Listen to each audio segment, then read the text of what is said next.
is it a trope to see American soldiers die on behalf of Israel's wars? How is that a trope? Explain that to me. Nobody's dying on behalf of Israel. I'm not going to dignify that with a Let me response. read you. In 20 seconds, the entire discussion changes. What began as a debate about military objectives suddenly becomes something far more volatile, a question about loyalty, sacrifice, and whose interests are truly being served.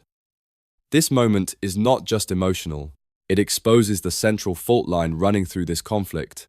And once that line is crossed, the conversation cannot return to simple policy analysis. School by mistake.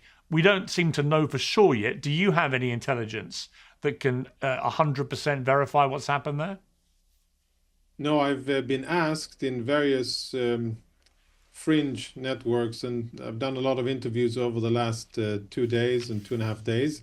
And, you know, that topic comes up when someone is grasping to try to undermine the American and Israeli operation against the regime, because it is a relatively convenient tool to use.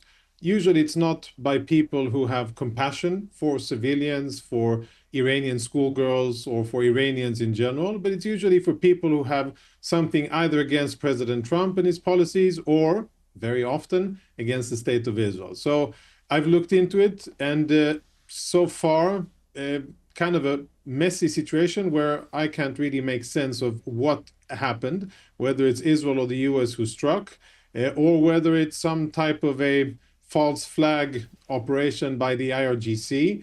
I wouldn't be surprised in any of the options. It could be an American or an Israeli strike at a proper military target that happened to be too close or co-located within or next to a school. And it could be something that was cooked up by the IRGC specifically for the purposes of having something to clutch at and having something to feed international media to show allegedly wrongdoing. Uncertainty is acknowledged, but notice how quickly the focus shifts from verification to narrative control. I'd put that into stark contrast with, you know, very deliberate actions of the Iranian regime when they are firing at 7 or 8 sovereign countries in the region, and they're firing at almost exclusively civilian targets. They're firing at cities in Israel. They're firing, of course, cities, and we already have 11 civilian casualties confirmed. All of them civilian, none of them military, most of them women and children, one elderly man.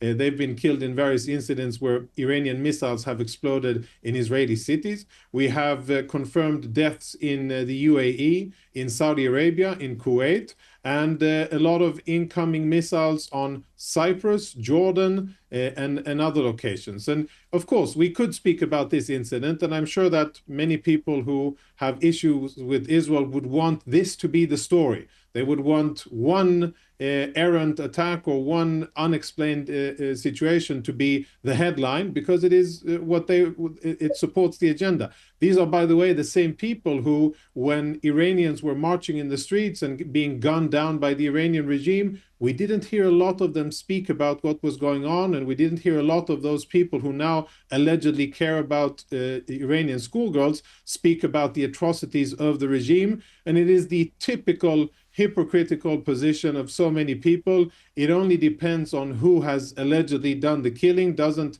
matter who was killed, and how this can be cynically and politically used.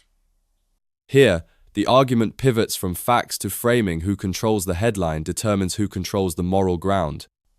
Okay. We all General know Kimmett, that there's one country talk- that seems to have an affinity for slaughtering children, and that country is Israel. But anyway, No, that's continue. actually Okay, Iran, dear Anna. That's Okay, but actually we also- Islamic just to- Republic of Iran. Right.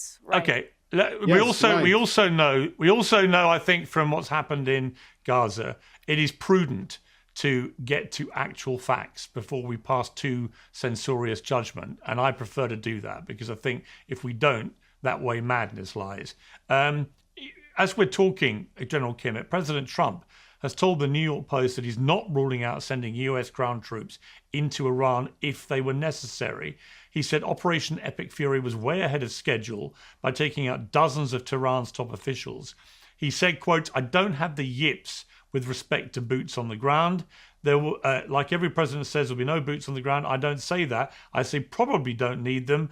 or if they were necessary. He also told CNN earlier today that the big wave in the conflict is yet to materialize, indicating the US has not yet begun to strike Iran forcefully and suggesting more significant action is imminent. So where do you feel we are with this, General Kim, and how precarious would it be? The discussion moves from accusation to escalation. Now the question is no longer what happened, but what happens next. For the US to commit boots on the ground, you know, I talked earlier to Vice President Pence about the parallels here with Iraq back in 2002-3, where committing boots on the ground turned out really, historically, to be a disaster. Could we be sleepwalking our way into another disaster here? Well, first of all, I hope there's a little civility while I'm answering the questions. First of all, as one of those boots that walked on that ground in Iraq in 2003, I think that nobody wants to see us repeat the mistakes of that operation. And for that matter, as we look forward to whatever emerges from this situation in terms of the government, I certainly hope we don't count on the expatriates to come in and solve the problem for us. But look, I think it's important to understand we didn't do regime change. It's highly unlikely we're going to do regime change. We've done what the president has said in so many words is we are doing a leadership decapitation, as Israel did with Hezbollah. And he said to the Iranian people, I'm opening the door for you. You've got to figure out what to do after that. So where we are in the operation now, we've hit about 10,000 targets. We've got a lot of work to do. The language is precise. Not regime change, not occupation. A limited objective, at least in theory. But at the end of the day, we can't get mission creep in this operation. Seen it, been there, done it.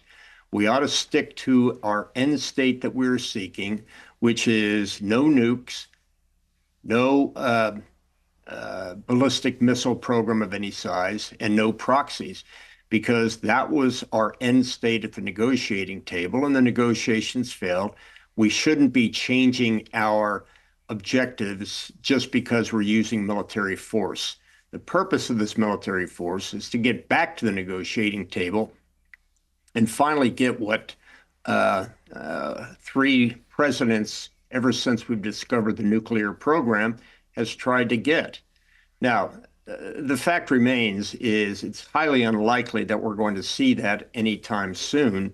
And the only way we're going to get the Iranians back to the negotiating table for those purposes is through strong use of force.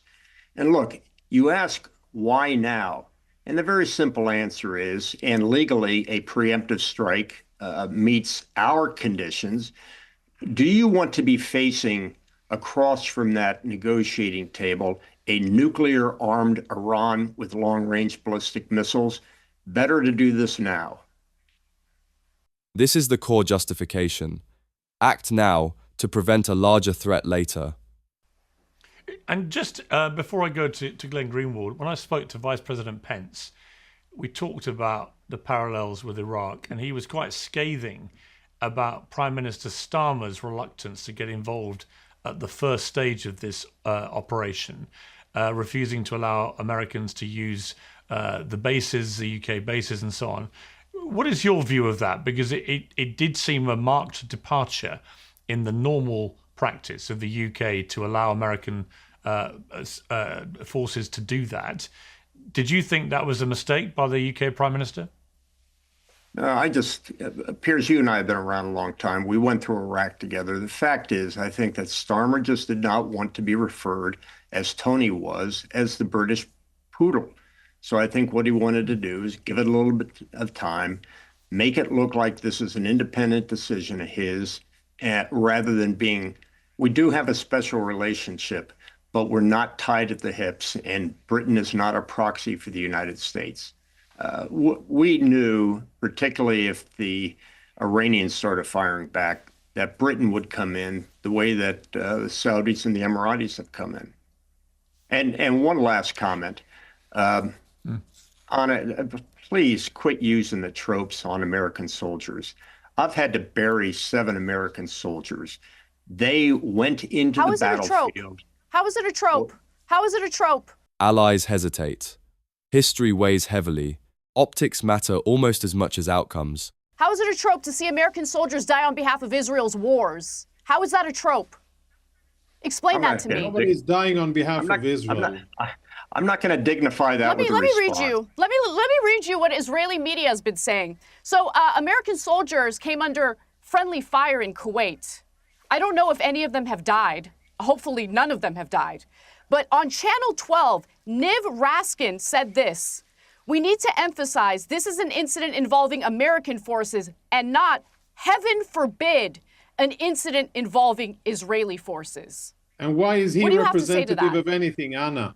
Who makes him representative of anything? Why are you This is a huge cherry-picking figure him? in Israeli media. No, he's saying not this a out huge loud. figure. He's a talking head on Sacrificing a American morning soldiers show. is totally okay, I guess. Well, okay. Oh, Look, I want to bring in. I would like Hang on. him to answer my question. Why is that considered a trope? Okay. Why is it considered a trope to be concerned about American soldiers during these endless, nonsensical wars? Why is that considered a trope? How many Explain that times to have me. you gone to Arlington and paid your respects I'm to not American talking to you, heroes? Conricus, you terrorist piece of crap. I'm talking to the Okay, general. Okay, Anna. But tell me why that's please considered keep a the trope. How ad many hominem times have down. you honored I the wanna- memory of fallen Hang on. American soldiers? Can we Why go is it back to considered the- a Times have trope? you paraded? Answer the question. Can I many bring times some have order you to this, honored please? them?